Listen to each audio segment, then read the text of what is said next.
Everyone. Good morning, good afternoon, good evening. ମୁଁ Swati welcome to ମା Mahamaya blessing channel. ଆମେ next chapter last ଥର ଆମେ ମହାମାୟା ଯୋଗମାୟା ଯୋଗିନୀଙ୍କ ଉପରେ ସଂକ୍ଷିପ୍ତ ଟିପ୍ପଣୀ ଆମେ ଦେଇଥିଲେ। ଆଜି ଆମେ ବିସ୍ତାରରେ କଥା ହେବା 64 ଯୋଗିନୀ ଆଉ ତାଙ୍କ ମନ୍ଦିର କେଉଁଠି ଅଛି। 64 ଯୋଗିନୀ ମନ୍ଦିର ହୀରାପୁରର 64 ଯୋଗିନୀ ମନ୍ଦିର ଯେଉଁଟାକି ୱାର୍ଲଡ଼ ଫେମସ୍, ଯେଉଁଟାକି ଭୁବନେଶ୍ୱର ନିକଟସ୍ଥ ହୀରାପୁରରେ ଅବସ୍ଥିତ। ଏହା ଏକ ପ୍ରସିଦ୍ଧ ତଥା ରହସ୍ୟମୟ ଐତିହାସିକ ସ୍ଥଳ। ଏହି ମନ୍ଦିର ଏହାର ଅଦ୍ଭୁତ ଗୋଲାକାର ସ୍ଥାପତ୍ୟ ଏବଂ ତନ୍ତ୍ର ସାଧନା ପାଇଁ ଜଣାଶୁଣା। ଏହା ନବମ ଶତାବ୍ଦୀରେ ଭୌମକର ବଂଶ ଦ୍ୱାରା ଭୌମକର ବଂଶରେ ରାଣୀ ହୀରାଦେବୀଙ୍କ ଦ୍ୱାରା ନିର୍ମିତ ହୋଇଅଛି। ଏହା ଏକ ଛାତବିହୀନ ଗୋଲାକାର ମନ୍ଦିର, ପ୍ରାୟ 30 ଫୁଟ ବ୍ୟାସ ବିଶିଷ୍ଟ ମନ୍ଦିର, 2 ଫୁଟ ଉଚ୍ଚତା। ଛାତ ନଥିବାରୁ ଏଠାରେ ପଞ୍ଚଭୂତ ଆକାଶ, ବାୟୁ, ଅଗ୍ନି, ଜଳ, ପୃଥିବୀକୁ ପୂଜା କରିବା ସହଜ ହୋଇଥାଏ।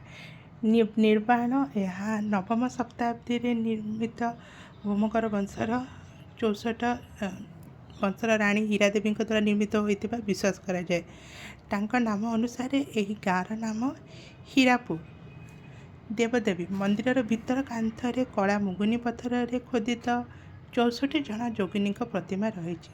ପ୍ରତ୍ୟେକ ଯୋଗିନୀ ଭିନ୍ନ ଭିନ୍ନ ପୋଷାକ, ଅଳଙ୍କାର ଓ ନିଜର ବାହନ ଉପରେ ଦଣ୍ଡାୟମାନ।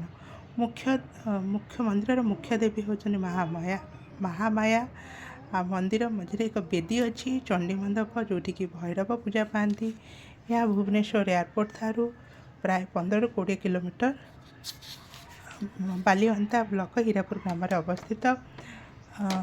ପ୍ରାୟ 30 ମିନିଟ୍ ଲାଗେ ଯିବାକୁ। ନବମ ଶତାବ୍ଦୀରେ ଏହାର ହିଷ୍ଟ୍ରି କହୁଛି, ଇତିହାସ କହୁଛି, ନବମ ଶତାବ୍ଦୀରେ ଓଡ଼ିଶାରେ ଭୌମକର ବଂଶ ଶାସନ କରିଥିଲେ, ଯେଉଁ ସମୟରେ ନାରୀ ଶକ୍ତି ଏବଂ ଦିବ୍ୟ ମାତାଙ୍କର ଗୁରୁତ୍ୱ ଅତ୍ୟଧିକ ଥିଲା। ଏହି ସମୟରେ କିଛି ମୁଖ୍ୟ ଦିଗ ତଳେ ଆମେ ଦିଆଗଲା। ନବମ ଶତାବ୍ଦୀର କିଛି ମୁଖ୍ୟ ଦିଗ: ପ୍ରଥମେ ନାରୀ ଶାସନର ପ୍ରାଧାନ୍ୟ, ଦ୍ୱିତୀୟରେ ଶକ୍ତି ଉପାସନା ଓ ଦିବ୍ୟ ମାତାଙ୍କ ଗୁରୁତ୍ୱ, ତୃତୀୟରେ ସାମାଜିକ ଏବଂ ସାଂସ୍କୃତିକ ଗୁରୁତ୍ୱ। ନାରୀ ଶାସକଙ୍କ ପ୍ରାଧାନ୍ୟ: ଓଡ଼ିଶା ଇତିହାସରେ ଭୌମକର ବଂଶ ଏକମାତ୍ର ବଂଶ ଯେଉଁଥିରେ ପ୍ରାୟ 6 ଜଣ ରାଣୀ ସ୍ୱାଧୀନ ଭାବରେ ଶାସନ କରୁଥିଲେ। ଆଉ ପୁରା ଭାରତରେ କି ବିଶ୍ୱରେ ଓଡ଼ିଶାର ନାଁ ସେତେବେଳେ କଳିଙ୍ଗ ଥିଲା। କଳିଙ୍ଗ ରାଜ୍ୟ ବହୁତ ଶକ୍ତିଶାଳୀ ଥିଲା।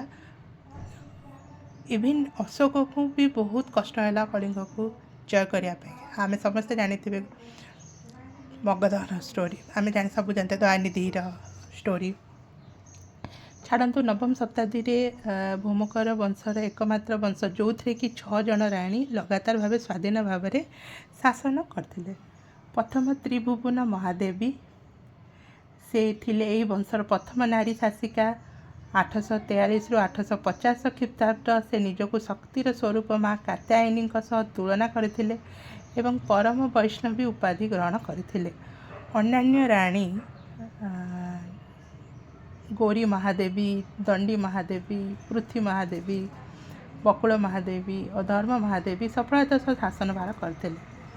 ଦ୍ୱିତୀୟ କାରଣ ଯାହା ପାଇଁ ଯୋଗିନୀ ପୂଜା ରାଣୀମାନେ କରୁଥିଲେ, ଶକ୍ତି ଉପାସନା ଓ ଦିବ୍ୟ ମାତାଙ୍କ ଗୁରୁତ୍ୱ ସେଇ ଟାଇମ୍ରେ ଥିଲା। ସପ୍ତମ ଶତାବ୍ଦୀରେ ଓଡ଼ିଶାରେ ତନ୍ତ୍ର ସାଧନା ଏବଂ ଶକ୍ତି ପୂଜା ଶୀର୍ଷରେ ଥିଲା। ବୈତାଳ ଦେଉଳ ପ୍ରଥମ ତ୍ରିଭୁବନ ମହାଦେବୀଙ୍କ ସମୟରେ ଭୁବନେଶ୍ୱରରେ ପ୍ରସିଦ୍ଧ ମନ୍ଦିର ନିର୍ମିତ ହୋଇଥିଲା, ଯାହା ମା ଚାମୁଣ୍ଡାଙ୍କୁ ସମର୍ପିତ। ଏହା ତନ୍ତ୍ର ସାଧନାର ଏକ ପ୍ରମୁଖ କେନ୍ଦ୍ର ଥିଲା। 64 ଯୋଗିନୀ ହୀରାପୁରର 64 ଯୋଗିନୀ ମନ୍ଦିର ଏହି ସମୟର ରାଣୀ ହୀରାଦେବୀଙ୍କ ଦ୍ୱାରା ନିର୍ମିତ ହୋଇଥିଲା ବୋଲି ବିଶ୍ୱାସ କରାଯାଏ, ଯାହା ନାରୀ ଶକ୍ତିର ଦିବ୍ୟ ସ୍ୱରୂପକୁ ପ୍ରତିପାଦନ କରେ। ତୃତୀୟ କାରଣ ହେଉଛି ସାମାଜିକ ଏବଂ ସାଂସ୍କୃତିକ ଗୁରୁତ୍ୱ। ସେତେବେଳେ ନାରୀମାନେ ସମ୍ମାନଜନକ ପଦବୀରେ ଥିଲେ। ରାଣୀମାନେ ଶାସନ କରିବା ସହ ପରମ ଭଟ୍ଟାରିକା ଏବଂ ରାଜାଧିରାଜ ଭଳି ଶକ୍ତିଶାଳୀ ଉପାଧି ବ୍ୟବହାର କରୁଥିଲେ। ଧାର୍ମିକ ସହିଷ୍ଣୁତା ଭୌମକର ଶାସିକାମାନେ ବୌଦ୍ଧ ଧର୍ମ, ଶୈବ ଧର୍ମ, ବୈଷ୍ଣବ ଧର୍ମ ମଧ୍ୟରେ ସମନ୍ୱୟ ରକ୍ଷା କରିଥିଲେ। 64 ଯୋଗିନୀ ଯଦି ଆପଣ ଜାଣିବାକୁ ଚାହୁଁଛୁ ବିସ୍ତାରରେ, ଯୋଗିନୀ ହେଉଛନ୍ତି ମା ଦୁର୍ଗାଙ୍କର। ମା ଦୁର୍ଗା ଯେତେବେଳେ ଅସୁର ରକ୍ତବୀଜକୁ ବଧ କରିବାକୁ ଗଲେ, ସେତେବେଳେ ରକ୍ତବୀଜର ଏମିତି ବର ପାଇଥିଲା, ତାହା ଶରୀରରୁ ଗୋଟେ ରକ୍ତ ବୁନ୍ଦାରୁ ସେ ପୁଣି ଆଉଥରେ ନିଜେ ନିର୍ମିତ, ପୁଣି ଆଉ ଗୋଟେ ରକ୍ତବୀଜ ହେଇଯାଉଥିଲା। ତ ମା ଦୁର୍ଗା ସେତେବେଳେ କ'ଣ କଲେ, ନିଜ ଶରୀରରୁ 64 ଯୋଗିନୀକୁ ସେ ଆବିର୍ଭାବ କଲେ। 64 ଯୋଗିନୀ ହେଉଛନ୍ତି ତାଙ୍କ ସହଚରୀ, ତାଙ୍କ ସଖୀ। ସିଏ କ'ଣ କଲେ, ରକ୍ତବୀଜ ଶରୀରରୁ ଯେତେବେଳେ ରକ୍ତ ବୁନ୍ଦା ପଡ଼ିବାକୁ ଯାଉଥିଲା, ସବୁ ଯୋଗିନୀମାନେ ସେ ରକ୍ତକୁ ପିଇଗଲା ପରେ ମା ତାଙ୍କୁ ରକ୍ତବୀଜକୁ ବଧ କରିଥିଲେ। ଆଉ ସମସ୍ତଙ୍କୁ ସେତେବେଳେ ପୃଥିବୀରେ ସେ ଶାନ୍ତି ପ୍ରତିଷ୍ଠା କରିଥିଲେ। ଆଉ ନାରୀ ଶକ୍ତିର ସେ ଦୃଷ୍ଟାନ୍ତ ଦେଲେ।